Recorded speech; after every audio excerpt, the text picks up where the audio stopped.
ඔයා දන්නවද ඔයාගේ ගෙවත්තේ තියෙන එකම එක ශාකයකින් ඔයාගේ රූපලාවන්‍ය ගැටලු වලට බොහොම ස්වභාවික ස්ථිර විසඳුමක් ගන්න පුළුවන්ද කියලා.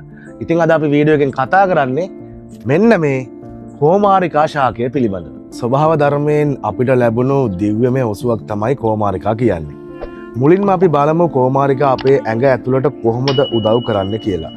ඔයා නිතරම බඩේ දැවිල්ලෙන් හෝ මල බද්ධයෙන් පීඩා විඳින කෙනෙක් නම් කෝමාරිකා යුෂ වීදුරුවක් කියන්නේ දිව්‍ය ඖෂධයක්. ඒ විතරක් නෙමෙයි රුධිරයේ සීනි මට්ටම පාලනය කරන්නත්, ශරීරයේ තියෙන විෂ පදාර්ථ ඉවත් කරලා දාන්නත්, ප්‍රතිශක්තිකරණය වැඩි කරන්නත්, ඇඟේ උෂ්ණය අඩු කරන්නත් කෝමාරිකා වලට පුදුම හැකියාවක් තියෙනවා. ඔයාගේ සම වියලි නම් කෝමාරිකා ජෙල් ටිකක් ගන්න.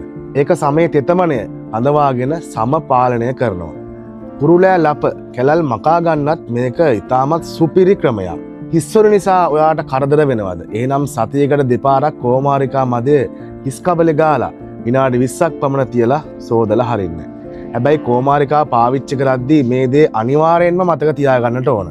කෝමාරිකා පිත්තක් කපාගත්තම ඒකෙන් ගලාගෙන එන කහ පැහැති දියරය සම්පූර්ණයෙන්ම අයින් වෙන්න සෝදන්නට ඕන.